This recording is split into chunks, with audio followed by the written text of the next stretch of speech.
Nation में हूं पिनाज त्यागी और हम बात करेंगे पार्टियों के भीतर ये क्या हो रहा है, किस तरह से नेता चुनाव नजदीक आते ही बेतुकी बयानबाजी कर रहे हैं और कई तो ऐसे हैं जो अपनी ही पार्टी में नेता शामिल होते हैं, उनके खिलाफ बयान भी गलत देते हैं और उनकी मुखालफत भी करते हैं। तो पॉलिटिक्स के भीतर ये क्या हो चला है, कहीं केजरीवाल के ऊपर अंडे फेंके जाते हैं, थप्पड़ लगते हैं, तो कहीं किसी नेता को आतंकी बताया जाता है। कभी नेताओं के बेतुके और आपत्तिजनक बयान तो कभी जनता की बेकाबू हरकतें। चुनाव करीब आते आते पॉलिटिक्स भी मानो आउट ऑफ कंट्रोल हो गई है। हरियाणा की चरखी दादरी में रोड शो कर रहे अरविंद केजरीवाल को उस वक्त बड़ा झटका लगा जब एक अनजान शख्स ने उन्हें चांटा जड़ दिया। इसके बाद आप समर्थक भी हमलावर पर टूट पड़े और उसकी जमकर पिटाई की।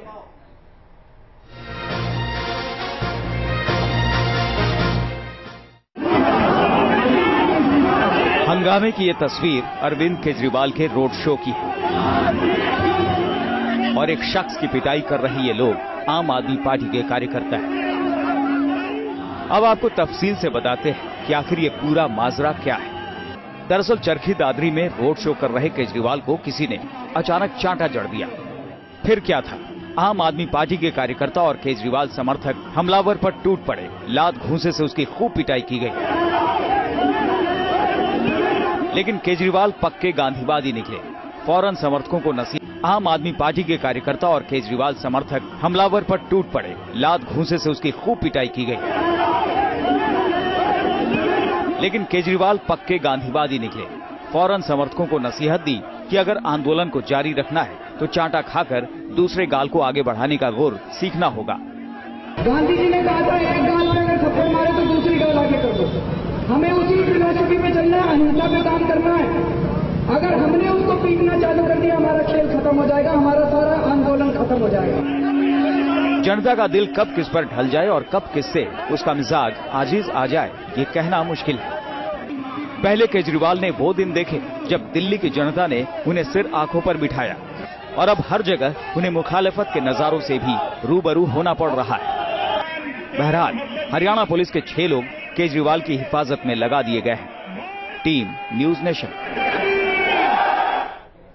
जनता ही बेकाबू नहीं हो रही है, पार्टी के नेताओं के बोल भी बेकाबू हो रहे हैं। नीतीश कुमार का दामन छोड़ मोदी के मुरीद बने साबिर अली को बीजेपी में लेते ही पार्टी में विरोध के सुर सुनाई देने लगे हैं। मुख्तार अब्बास नकवी ने साबिर अली को भटकल का साथी बताते हुए बीजेपी पर ही सवाल खड़े कर दिए।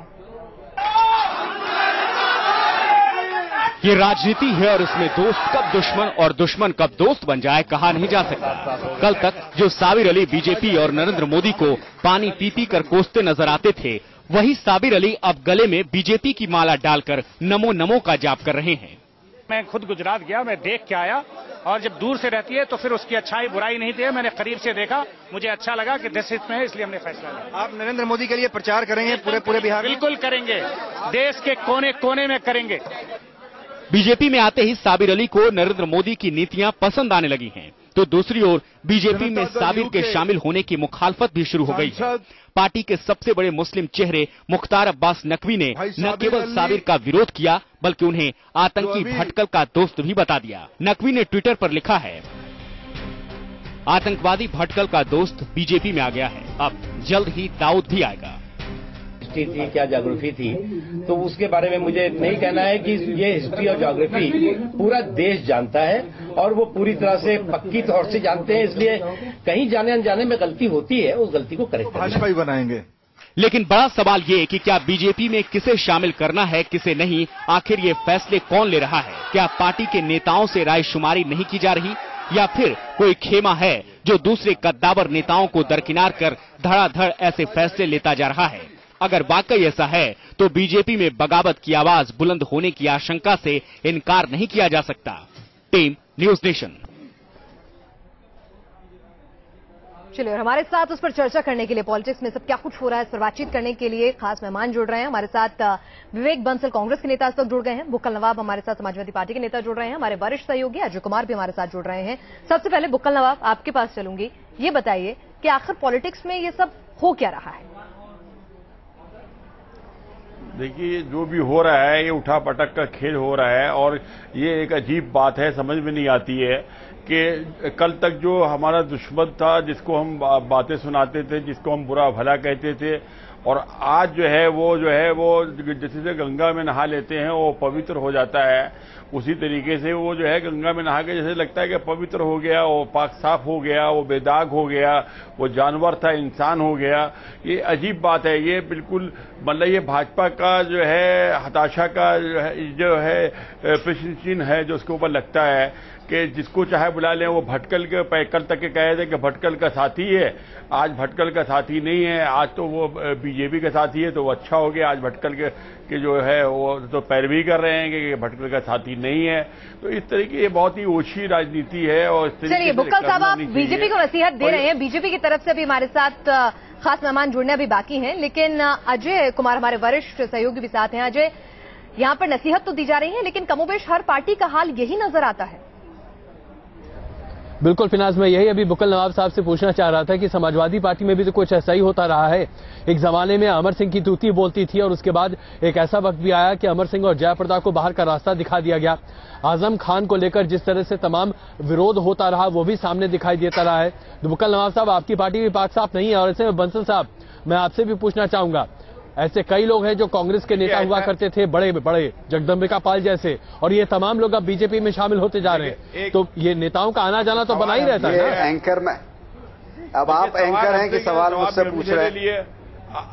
जब सवाल पूछा है अमर सिंह जी का जिस तरीके से आपने सवाल किया है और जयप्रदा जी का कहा है, तो अमर सिंह जिस तरीके से आए थे और जिस तरीके से वो हमारी पार्टी को उद्योगपतियों से और उधर से मिला रहे थे, तो उससे हम लोग बहुत दूर जाना चाहते हैं। हम लोग जो है जनता बिल्कुल जमीन की नेता है और जमीन से जुड़े हुए नेता हैं, और जमीन पर रहकर ही जनता के साथ में कंधे से कंधा मिलाकर हम चलने वाले लोग हैं।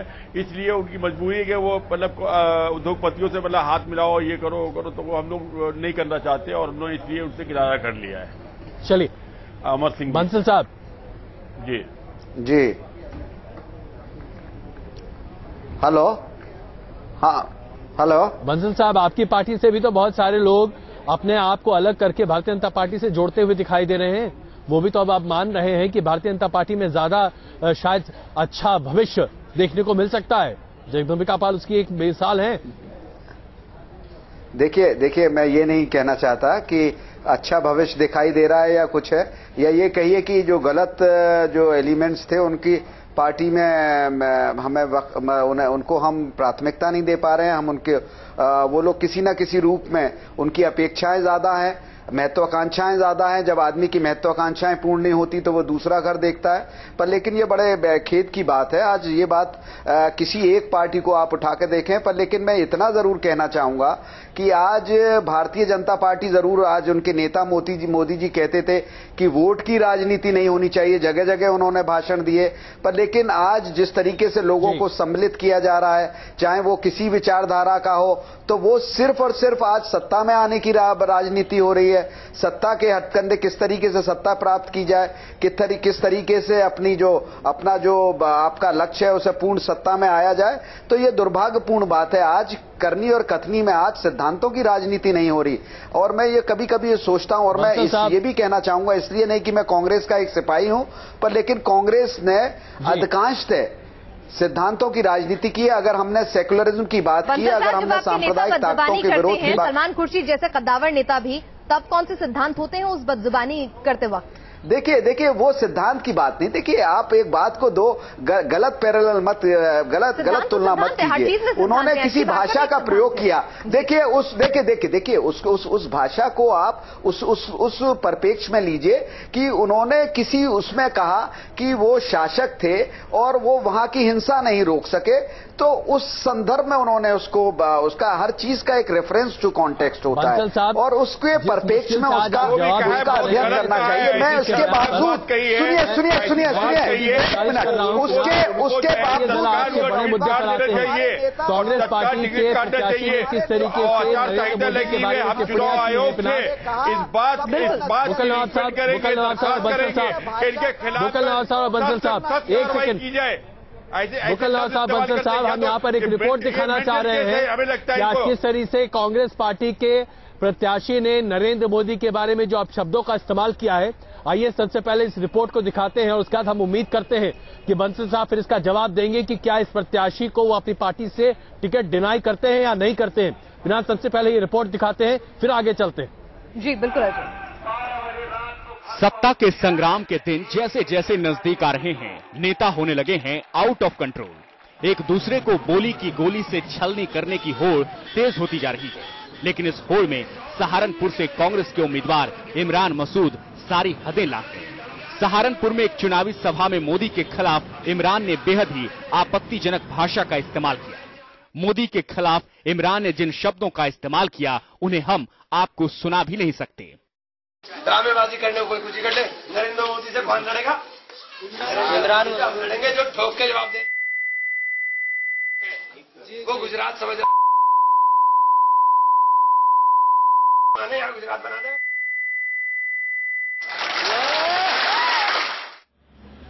इमरान मसूद के इस भाषण को चुनाव आयोग ने भी गंभीरता से लिया है।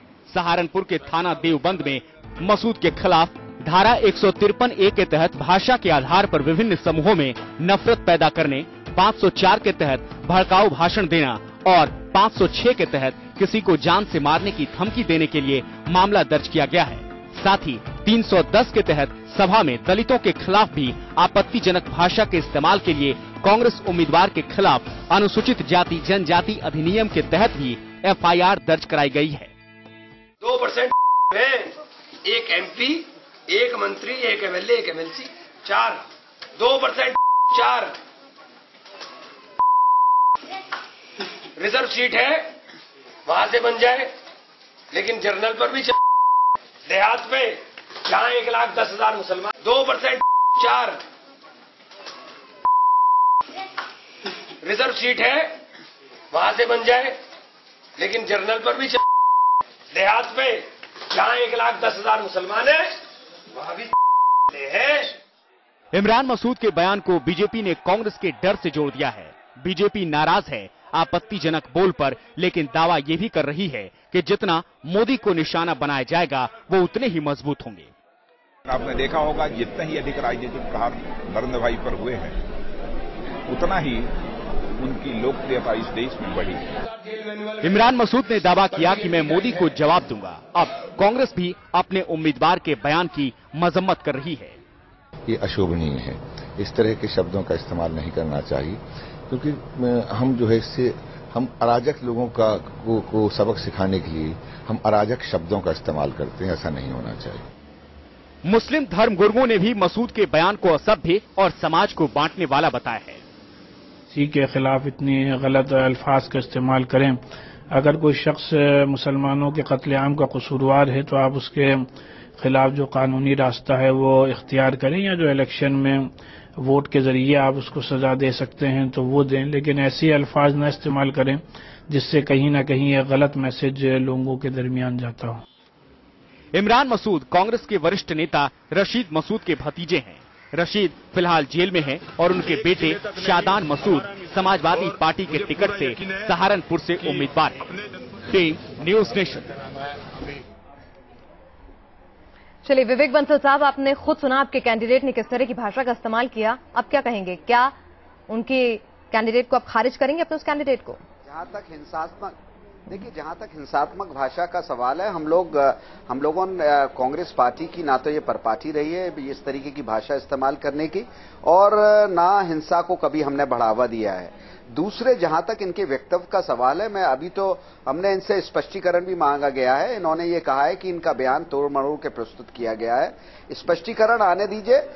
हम इसके घोर विरोधी हैं। हम पार्टी बंसल साहब तोड़ मरोड़ कर भी वो बयान किसी भी मायने में सही नहीं कहा जा सकता था। क्या टूटेगा और क्या मरोड़ा जाएगा उस बयान के अंदर? आप उसको फिर से आपने उस बयान को सुना होगा, सीधे सीधे उस बयान में अगर किसी के खिलाफ ये शब्द प्रयोग किए तो भी गलत है, अगर वो शब्द आए भी एक जनसभा में तो भी वो शब्द शायद गलत है। बिल्कुल बिल्कुल, जो दफाएं लगी है 353 हम उसका 506 और जितनी दफाएं लगी है बहुत ही हल्की दफाएं लगी है। मुझे अपनी बात आप कहने दीजिए। आप पहले या तो आप पूरी धाराएं आप सुना दीजिए। मेरे से अगर आप कोई बात पूछ रहे हैं तो उसका जवाब देने का मुझे मौका दीजिए।